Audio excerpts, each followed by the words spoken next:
नमस्कार दोस्तों, आज आपका फिर से एक नई कहानी में स्वागत है। आज की हमारी कहानी का शीर्षक है माँ मुझे तेरा श्राप लग गया।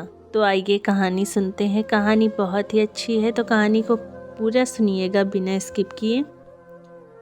मैंने घर का दरवाज़ा खोला और उस औरत को घर से बाहर धक्का दे दिया। मुझे ऐसा लग रहा था कि जैसे मैंने अपनी ज़िंदगी का सबसे अच्छा काम किया और इसके बाद मेरी ज़िंदगी के सारे मसले ख़त्म हो जाएंगे। पर यह मेरी गलतफहमी थी। शुरुआत तो अब होनी थी। मैं दरवाज़ा बंद करके वापस पलटा ही था कि मेरी आँखों ने ऐसा मंजर देखा कि मेरे कदमों तले से ज़मीन निकल गई। और सिर्फ मैं ही नहीं बल्कि सारे मोहल्ले वाले भी हैरान थे। वह कहते हैं ना कि कुछ औरतें होती हैं जो अपने पतियों को अपने पल्लू से बांध लेती हैं।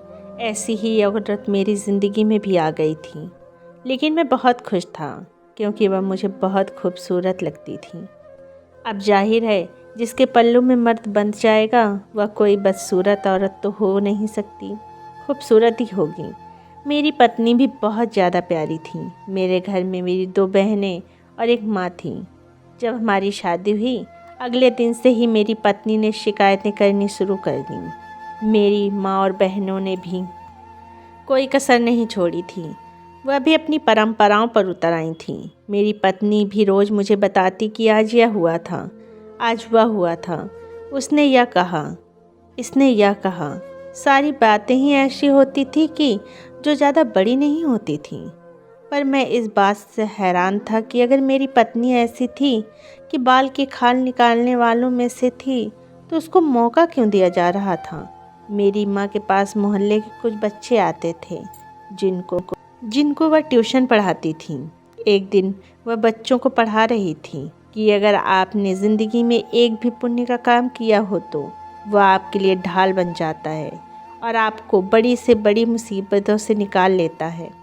मैं दिल में सोचने लगा कि मेरी माँ ने तो सारी ज़िंदगी कोई अच्छाई नहीं की। मैं अपनी माँ को समझदार समझता था। माँ तो मेरी पत्नी के साथ हमेशा गलत ही तरीके से पेश आती थी।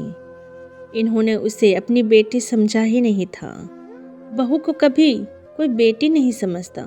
यह बात मुझे अब समझ आ गई थी कि औरतें क्यों रोना धोना करती हैं। जब एक औरत को सारा दिन उसकी सास और नंद जलील करे, उसको तंग करे, शाम को जब पति आएगा तो उससे दिल की बात नहीं करेगी तो किससे करेगी।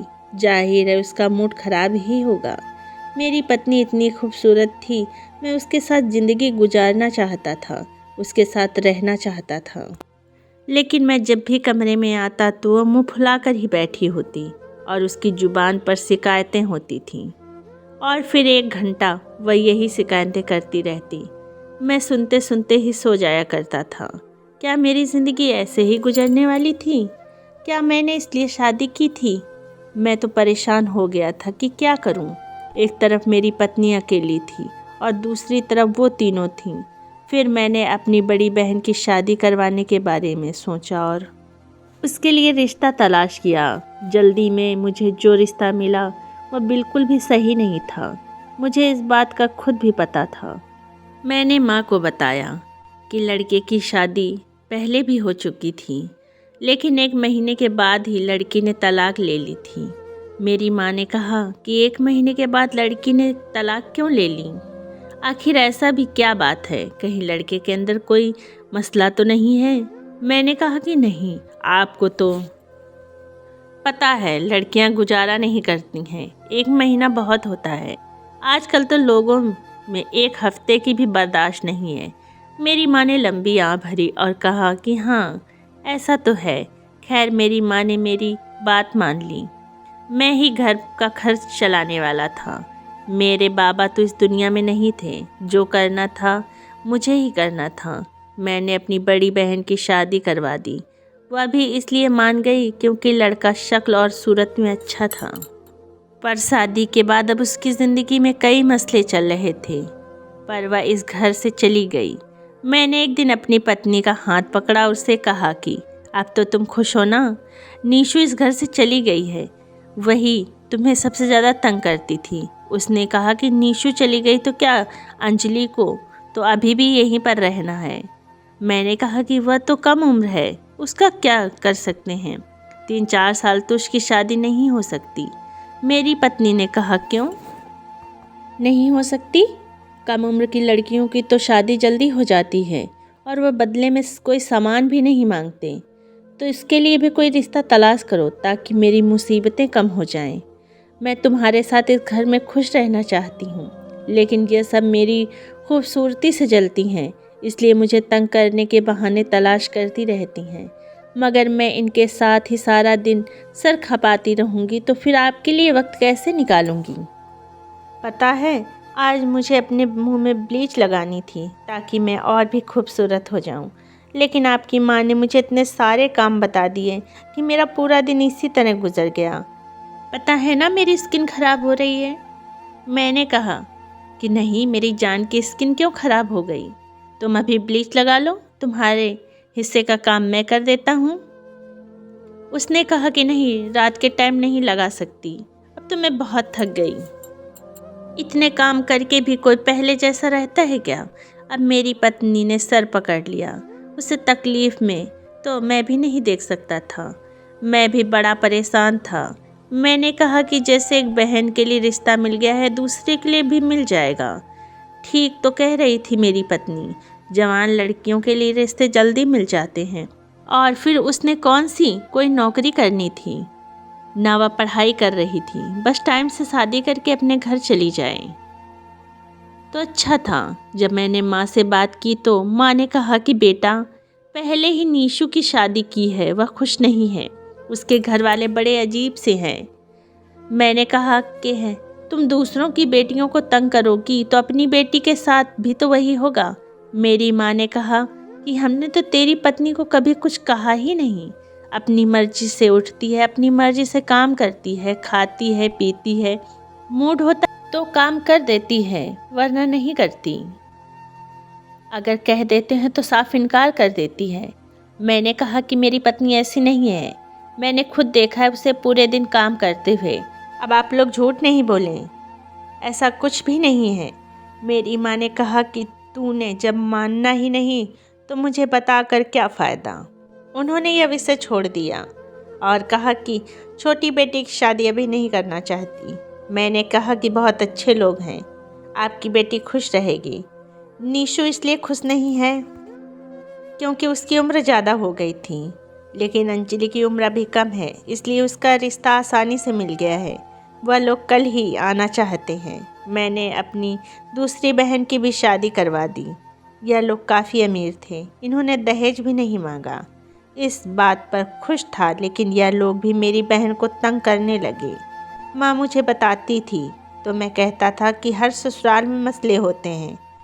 यूँ तो मेरी पत्नी भी अपने घर जाकर घर वालों से बताती होगी, तो फिर क्या करें? आप मेरी पत्नी को दुख न दिया करें तो आपकी बेटियां भी खुशी खुशी रहेंगी। मेरी माँ ने मुझे एक दिन कहा कि तू मेरा एक ही बेटा है, मैंने तुझे बड़ी मुश्किल से पाला है, लेकिन तू बिल्कुल अपनी पत्नी के पल्लू के साथ बंध गया। बेटा, ऐसा नहीं होता है, माँ और बहनों का भी कोई हक है। मैंने कहा कि 2 बहनों की शादी करवाई है मैंने 3 महीने के अंदर, अब इससे ज़्यादा और कौन सा फ़र्ज पूरा करूं? क्या शादी मजाक है? आराम से हो जाती है, क्या इसमें पैसे नहीं लगते? मेरी माँ ने कहा कि हाँ बेटा, लगते हैं पैसे, लेकिन यह तो तेरा फ़र्ज़ था ना। मैंने कहा कि हाँ, तो फ़र्ज़ था तो पूरा कर दिया ना।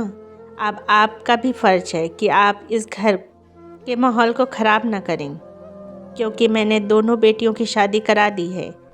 अब आपने मेरी पत्नी के साथ इस घर में रहना है।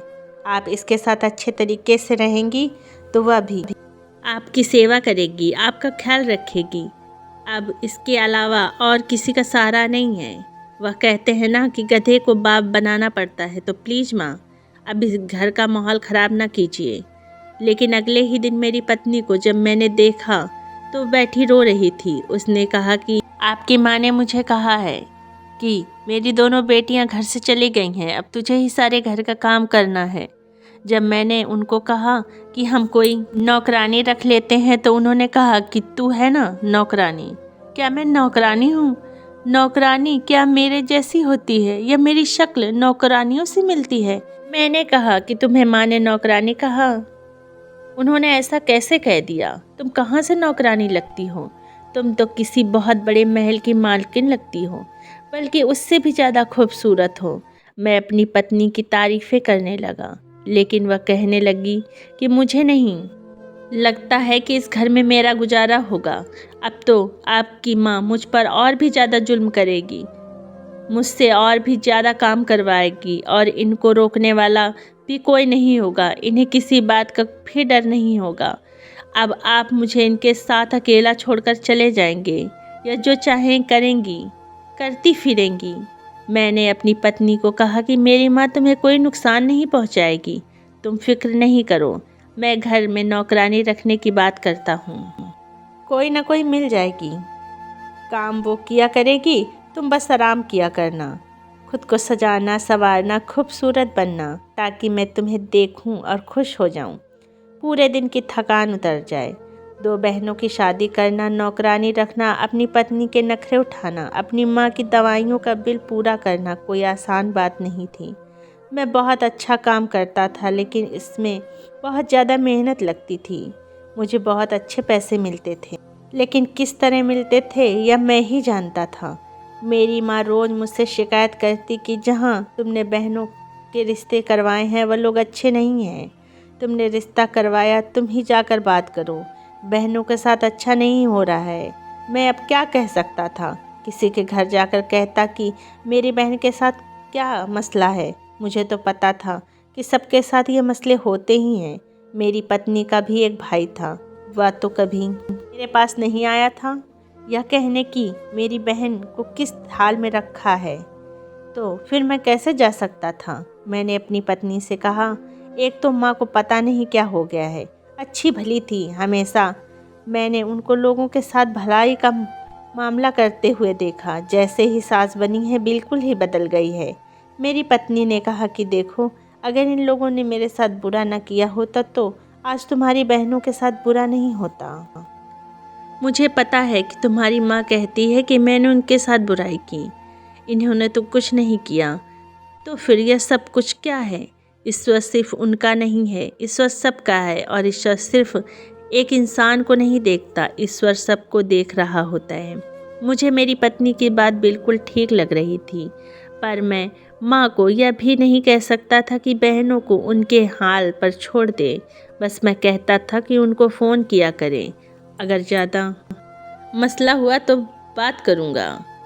पर मैंने कोई बात नहीं की थी, या मैंने पहले से ही तय कर रखा था। एक दिन मुझे मेरी पत्नी ने कहा कि आपने मुझे मुँह दिखाई में कुछ नहीं दिया था। मैंने कहा कि तुमने खुद ही कहा था कि तुम बाद में मांग लोगी।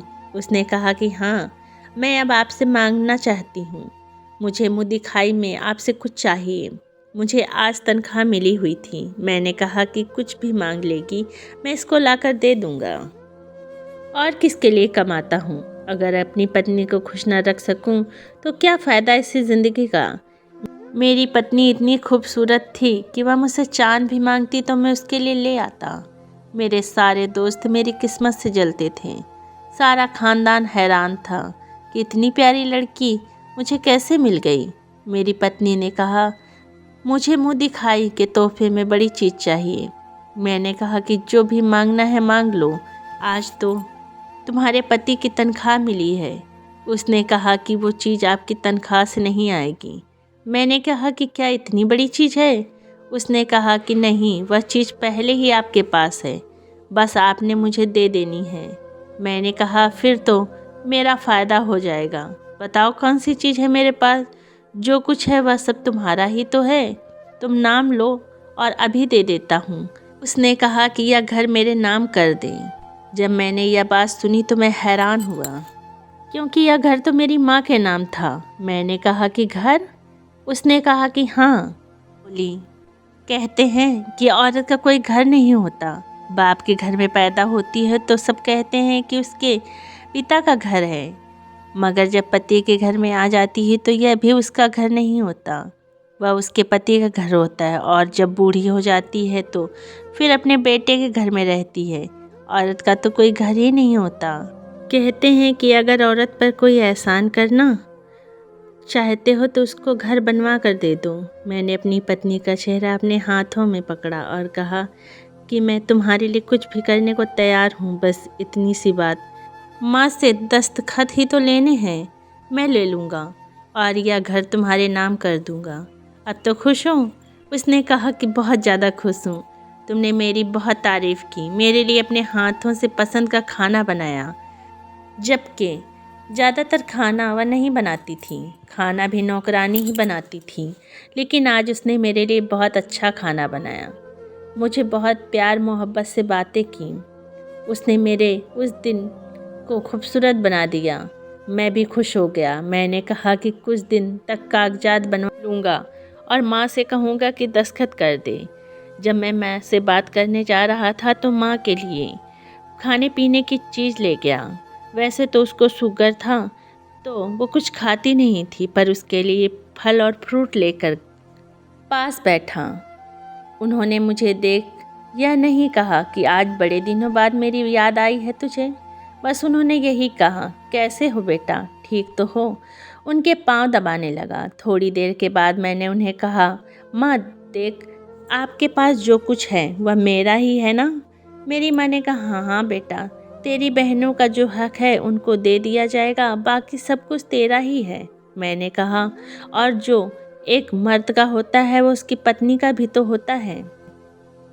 यह घर तो बाबा का था, लेकिन उन्होंने आपके नाम कर दिया। तो मेरी माँ ने कहा, हाँ बिल्कुल ऐसा ही है। मैंने कहा कि फिर जो मेरा है वह मेरी पत्नी का ही हुआ ना? मेरी माँ ने कहा कि हाँ, लेकिन मुझे यह नहीं कहा कि अपनी पत्नी को काबू करके रखो। या औरतें तो ऐसी ही होती हैं, इनके नखरे होते हैं या ड्रामा करती हैं।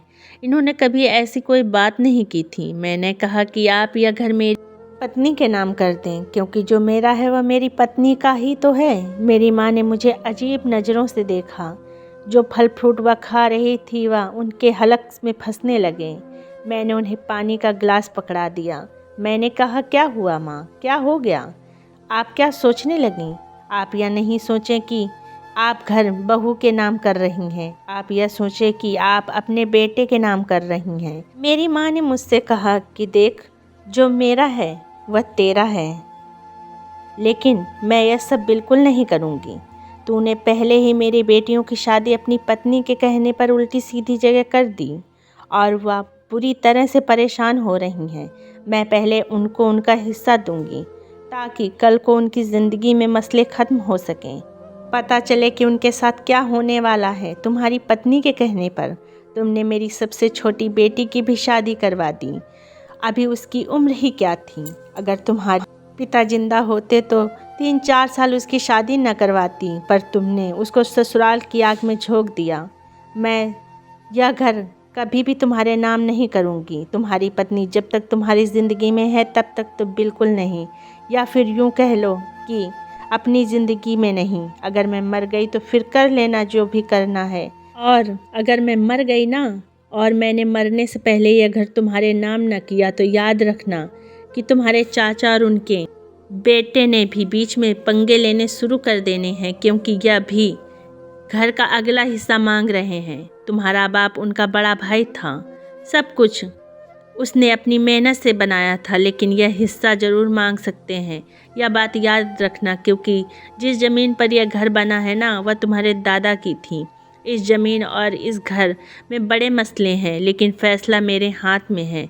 तुम्हें क्या लगता है कि जो रवैया तुम्हारा मेरे साथ है और तुम्हारी पत्नी का मेरे साथ है, इसके बाद मैं यह घर तुम लोगों के नाम करूँगी? ऐसा बिल्कुल नहीं करूँगी। मेरी माँ ने तो साफ इनकार कर दिया। उन्होंने कहा कि इसलिए फल फ्रूट लेके आया था, इसलिए माँ के गोड़े में तेल लगा रहा था ताकि तू यह बात कर सके। मैंने तो तुझे यह मतलब परस्ती नहीं सिखाई थी, यह सब तेरी पत्नी ने तुझे सिखाया है, वह तुझे पढ़ा रही है। मैं खामोश हो गया। मुझे बड़ा गुस्सा आ रहा था, बहुत जहर चढ़ रहा था अपनी माँ पर। मेरी माँ ने कहा कि वह फैसला नहीं करेगी, वह ज़मीन को ऐसे ही लावारिस छोड़कर चली जाएगी, लेकिन वह कभी भी यह घर अपनी ज़िंदगी में मेरी पत्नी के नाम नहीं करेगी। मैं आ गया। मेरी पत्नी पहले ही हमारी बातें सुन चुकी थी। उसने मुझे ताने देने शुरू कर दिए। उसने कहा कि बड़े प्यार से बात करने गए थे, तुम्हारी माँ कभी भी अगर हमारे नाम नहीं करेगी। उसने मुझे पहले ही कहा था कि वह कभी भी तुम्हारा नाम नहीं करेगी, पर मैंने भी बड़े रौब से कहा था कि मेरी माँ है और मैंने नाम नहीं करेगी तो और कहाँ करेगी। पर जब माँ ने यह कहा कि मैं तुम्हारे चाचा के नाम कर दूंगी तो मैं और भी ज़्यादा गुस्से से भर गया। दिन इसी तरह गुजरने लगे। एक दिन मैं घर पर आया तो मेरी माँ के साथ मेरी पत्नी का झगड़ा हो रहा था और मेरी माँ उसको बहुत सारी बातें सुना रही थी। मैंने यह मंजर देख लिया। आज दूध का दूध और पानी का पानी हो गया था। मेरी माँ ने कैसी मेरी पत्नी को इतनी सारी बातें सुना दी। मेरी माँ कहने लगी कि यह मुझे कल की बची हुई सब्जी खिला रही थी जिससे बदबू आ रही थी, और मेरी पत्नी कह रही थी कि ऐसा कुछ नहीं है, मैंने सब्जी इनके लिए डाल कर रख दी थी और ये टीवी पर ड्रामा देख रही थी। सब्जी खराब हो गई तो मैं क्या करूं? आजकल गर्मी इतनी है, जबकि मैंने भी तो उसी वक्त रोटी खाई थी। मुझे मेरी पत्नी की बात पर यकीन आ गया और मैंने माँ से कहा कि आप इस उम्र में ड्रामे देखती हैं, आपको शर्म आनी चाहिए। यह तो कोई आपकी उम्र है टीवी पर ड्रामे देखने की? दिन भर ड्रामे देखती रहती हैं और फिर ड्रामे भी करती हैं। मेरी माँ की आंखों में आंसू आ गए। उन्होंने मुझे अजीब सी नज़रों से देखा। खैर, उनको मुझसे यह उम्मीद नहीं थी। अब तो घर में रोज़ ही लड़ाई झगड़े होते थे। हमेशा गुस्सा मुझे मेरी माँ पर ही आता। मेरी पत्नी ने मुझे कहा कि अपनी माँ को घर से निकाल दो, ये उन लोगों के पास ही चली जाए जिनको इसकी सबसे ज़्यादा फिक्र है। इसके अपने ससुराल वाले देखते हैं वह इसको रखते हैं या नहीं।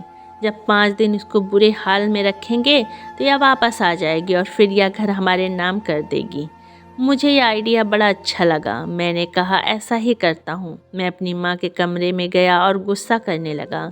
मैंने कहा कि आपने मेरी सारी ज़िंदगी बिगाड़ कर रख दी है। मैंने उन पर काफ़ी सारा गुस्सा किया, इल्ज़ाम लगाए। वह हर बात पर सफाई देने लगी।